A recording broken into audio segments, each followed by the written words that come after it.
രവീന്ദ്ര മാഷാണ് അവസാനം വിളിച്ച് മാഷ് ചെട്ടിങ്ങാടി എത്തിയിട്ടുണ്ട്, വന്നുകൊണ്ടിരിക്കുകയാണ്. അപ്പോൾ ഈ അവാർഡ് ഉദ്ദേശശുദ്ധി ഞങ്ങൾ ഇത്രയേ ഉള്ളൂ.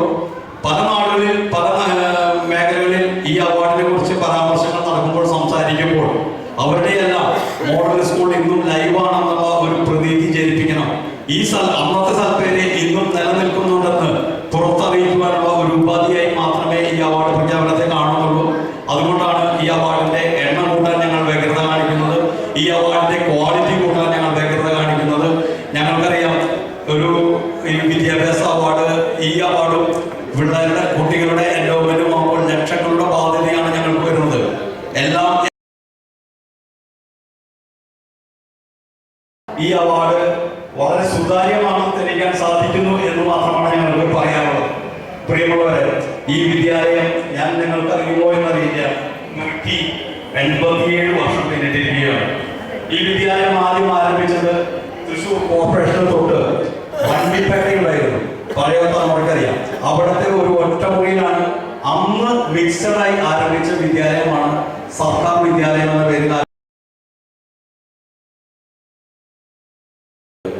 അതിൽ നിന്നും വിഭിന്നമായി 13 കൊല്ലം ഒരു സംഘടനയായി പ്രവർത്തിച്ച് ഒരു ഓഫീസും സംവിധാനങ്ങളും രജിസ്ട്രേഷൻ ഉൾപ്പെടെ പൂർത്തീകരിച്ച് ഇന്നിപ്പോൾ ഓഡിറ്റിങ്ങിന് വിധേയമാക്കിയ കണക്കും സുതാര്യതയും കൈവരിച്ച് മുന്നേറുന്ന ഈ പ്രസ്ഥാനം, അതിൻ്റെ സുതാര്യത ഒന്നുകൊണ്ട് മാത്രമാണ് 13 കൊല്ലം പിന്നിടാൻ സാധിച്ചെന്ന അഭിമാനബോധം ഞങ്ങൾക്കുണ്ട്. ഈ 13ാമത് അവാർഡ് സായാഹ്നത്തിൽ നമുക്ക് ഏറ്റവും നല്ല അതിഥിയെ എത്തിക്കുക എന്നുള്ളൊരു ടാസ്ക്കാണ് ഞങ്ങളുടെ മുമ്പിൽ എപ്പോഴും ഉള്ളത്. മനുഷ്യർ ഒത്തുചേരുന്നതിനെയാണ് നമ്മൾ പൊതു ഇടങ്ങൾ എന്ന് പറയുന്നത്. അങ്ങനെ പൊതു ഇടങ്ങൾ സൃഷ്ടിച്ചുകൊണ്ടാണ് കേരളം വളർന്നത്.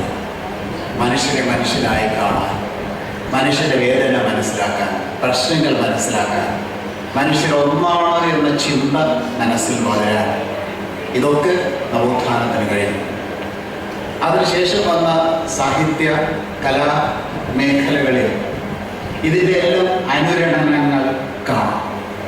മഹാകവി കുമാരനാശാൻ വളരെ മനോഹരമായ ഒരു കവിത, നിരവധി കവിതകൾ, അതിൽ എന്നെ വല്ലാതെ സ്പർശിച്ച കവിത എന്ന് പറയുന്നത് ചണ്ടാല ഭിക്ഷുകിയാണ്. അതിനൊരു കേന്ദ്ര ആശയമുണ്ട്. കേന്ദ്ര ആശയം ഒറ്റ വാക്ക് ആണ്. ഒറ്റ വാക്ക്. ഏത് കവിതയും ഏത് കലാസൃഷ്ടിയും എടുത്താലും ഒരു കേന്ദ്ര ആശയം ഉണ്ടാവും. അതിനെയാണ് ഡെവലപ്പ് ചെയ്യുന്നത്. ആ കേന്ദ്ര ആശയം നവോത്ഥാനത്തിന് ശേഷമാണ് എന്നുള്ളത് കൊണ്ട് പൊതു ഇട സൃഷ്ടിക്ക് ഉതകുന്ന കേന്ദ്ര ആശയമാണ്. അത് ഇത്രയേ ഉള്ളൂ. ഞാൻ മനസ്സിലാക്കിയെടുത്തോളം ചണ്ടാല ഭിക്ഷയുടെ കേന്ദ്ര ആശയം ദാഹം എന്നുള്ളതാണ്.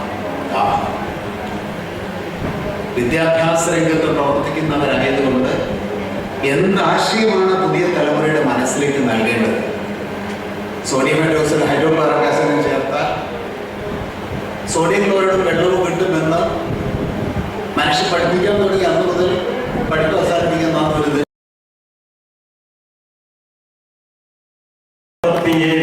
അതായത് ഇന്ത്യയുടെ സ്വാതന്ത്ര്യ വർഷത്തിൽ അദ്ദേഹം ഈ വിദ്യാലയത്തിൽ 10ാം ക്ലാസ് പരീക്ഷ എഴുതുകയായിരുന്നു.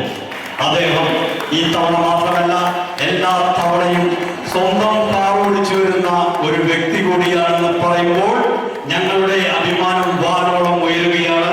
ബഹുമാനപ്പെട്ട ഫ്രാൻസിസ് ചേറ്റപ്പുഴ ഇന്നും തൃശ്ശൂർ നഗരത്തിൽ കച്ചവടം നടത്തുന്ന ഒരു വ്യാപാരിയാണ് അദ്ദേഹത്തെ ഈ മുതിർന്ന പൗരന്മാർക്കുള്ള ആദരണത്തിന്റെ ഉദ്ഘാടനം നിർവഹിക്കുന്ന